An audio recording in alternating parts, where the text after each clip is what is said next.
Welcome to MarcusG.tv. I'm Chef Marcus Giuliano, and I'm a chef on a mission. Today's mission is a continuing topic on education, on culinary education for young aspiring chefs, or really any chefs, any cooks that are out there. So I did a great video the other day on what's more important, the going to culinary school or going to work at a great place, and there's no cut and dry answer. So I recommend definitely watching that video, and I'll put a link to that video in here. One of the comments I got in there was, what books do you recommend, Marcus? Because I recommend books. Obviously, I'm filming behind is my bookshelf here, so I'm a huge advocate on books, and I have books everywhere. So what books do I recommend? That's a great question. I'm just going to go through some of my different types of books that I would recommend young aspiring chefs to have in their arsenal, okay?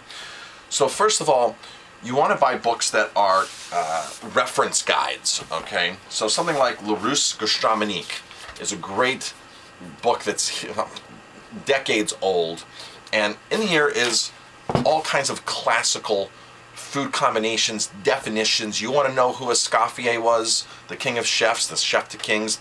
His bio's in here, stuff's in here. You want to know things like steak au pois, it's in here. You want to know eggs benedict, it's in here.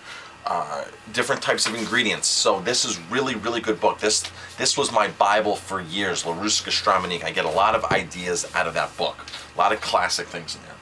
Next is, you want to buy books that are from culinary institutions, or books that they would use actually in culinary school. You don't need to go to culinary school to have books that they use. Here's one of my oldest books, Professional Baking. Okay, this is from 1990. There's many new updates, but this is the original version that I have, and I don't even know what edition this is. This could be the first edition. I've beaten this book up left and right, and I still use it to get good ideas in here, good ratios. The good aspect of a cook is knowing ratios, okay? Ratios means there's one part this, two parts of that, instead of knowing a recipe. Because a lot of chefs, it's hard to know the exact recipe, and all of a sudden the chef will say to you, hey, I need you to make this sauce for 50 people today, and tomorrow I need that sauce for 200 people. So by knowing the ratios of 4-to-1, 1-to-4, whatever they are, that makes a great cook. So things like this, really great. And this was a cheap book when I bought it in 1990. I think I even picked it up used.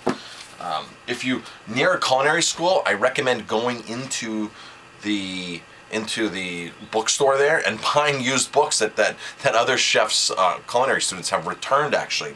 Now, I've never returned any culinary book at all. I've given some away here and there because I've outgrown the books, but I've never actually taken my books from school and actually returned them and sold them back. How would you feel if you went to a doctor's office and his bookshelves were empty, and if you asked him, well, where are your books at? Oh, I turned them back in after I took the class in medical school. You'd kind of feel like, what kind of doctor is this? Same thing with a chef. Keep your books. Your books are great. Wayne Gisling, he wrote the Professional Baking, and he wrote Professional Cooking. Now, the Culinary Institute has their own book. La Varenne has their own book. The La Varenne cooking book is great, that they use in their culinary school. This book here has lots and lots of updates. Really cool. Again, Professional Cooking. This book is standard in a lot of culinary schools. So besides the standard industry school books, I try to buy books from Michelin-starred chefs who have Michelin stars. So a cookbook is different than what a chef is going to buy than what a consumer is going to buy, okay? A consumer is going to buy a Martha Stewart book. A consumer is going to buy books that are geared like that. A chef is going to buy books like a Gordon Ramsay book, Marco Pierre White book, Pierre Kaufman, Le Bernardin, things like that. Even though consumers can buy those books as well, but a chef should be more minded as, okay, what are the top chefs in my industry doing in their restaurants? Not on TV, but in their restaurants. So Marco Pierre White, White Heat, was one of my favorite books as a young chef. And the recipes in here are fantastic. It's a short book. It's not that big. 120 pages. Marco Pierre White was one of the youngest chefs to get 3 Michelin stars. Never cooked a day in France. He's from England. And just the stories that he has in here with each, and his personal perseverance.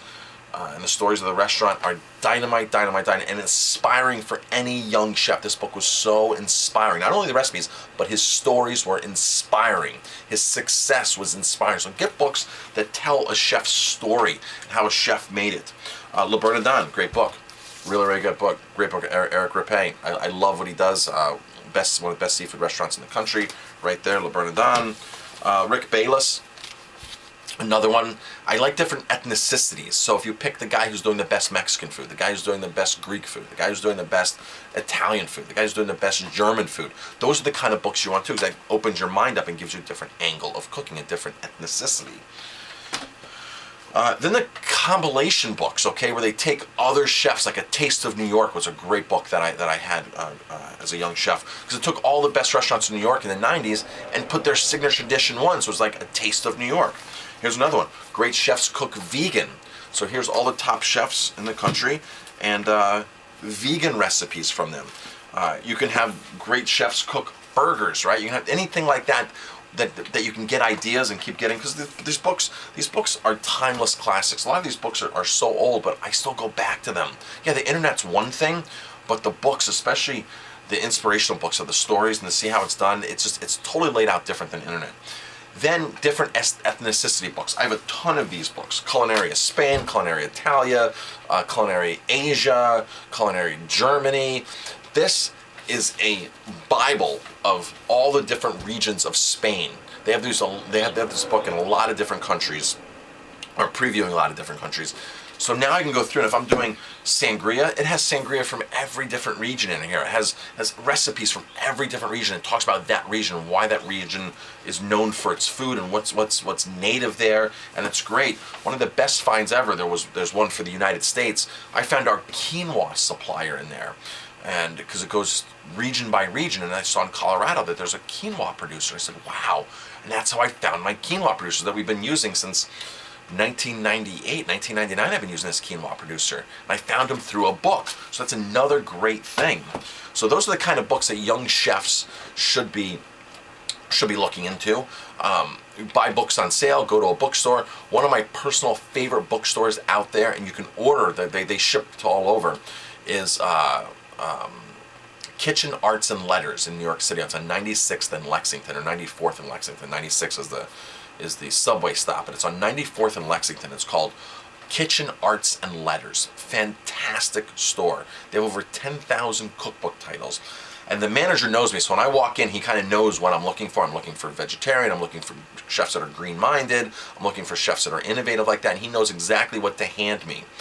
Now, if you don't live in New York, you can call, you can get on their website. They have an email blast. They send out all the new stuff that's coming up. Dynamite bookstore. I've used them for years, since the mid-90s. If you're in England, there was a bookstore in Portobello Mark called Books for Cooks. That was a fantastic store when I worked there. I was able to, when I worked in London, I was able to look at books that weren't available in the U.S. For a while, I was trying to pick books that you couldn't get here in the U.S. And some books were released, like the Roux Brothers would release a book, and it wasn't available. But you'd go to London, and it was in the grocery stores, and it was mind-boggling. I'm like, wow, I can't get this book in America. It's a special order, and this and that. It costs $100, and here I go pick it up for 20 pounds, and it's sitting in the front of a mainstream grocery store. So that was a really cool thing, to be able to go abroad and buy books. So I'd buy books from a lot of European chefs. I don't know, some of these books were available in the US, but some of them weren't, and that was a major find for me, because when I came back to the US, I had all these books that other people couldn't get. And I had some of these chefs that people didn't even hear about, because this was pre-Food Network. This was pre-internet phenomenon. You didn't have the internet at your fingertips, and you really didn't hear a lot about these chefs. When I first heard about Gordon Ramsay, and I wanted to work for him, I didn't work for him, I worked for the guy who trained him. He was only had his second Michelin star, and he was up from his second Michelin star. He was working for his third Michelin star, and this was 1997. Okay, and I had already had his third book by then, his second book, and many people didn't even know who he was in 1997. They had no clue who he was, but I kept following him and said, this guy is going to be the next phenomenon. This guy is phenomenal. He knows what he's doing. Look at the chefs he's worked for. His first book he wrote was dynamite. He has his own restaurant. So I was, at a very young time in Gordon Ramsay's career, I was hooked on Gordon Ramsay. I said, this guy is going to be it. Now, I don't like his management style, but his food was really top notch. And some say when you need that management style to get that kind of food, I don't know how I don't believe that's true. Some people might need to do that. That's a whole nother video topic in itself. But those are the books I recommend for young aspiring chefs. I'm Chef Marcus Giuliano. Thanks for watching this video. If you like my videos, please hit like, subscribe to my channel, and definitely check out my video that I linked in the bottom here to is culinary school important? Is work experience important? Is there a compromise? When should you go to culinary school? When shouldn't you go to culinary school? How much should you spend on culinary school? If you like my videos, hit like, subscribe, and pass it on. Thanks.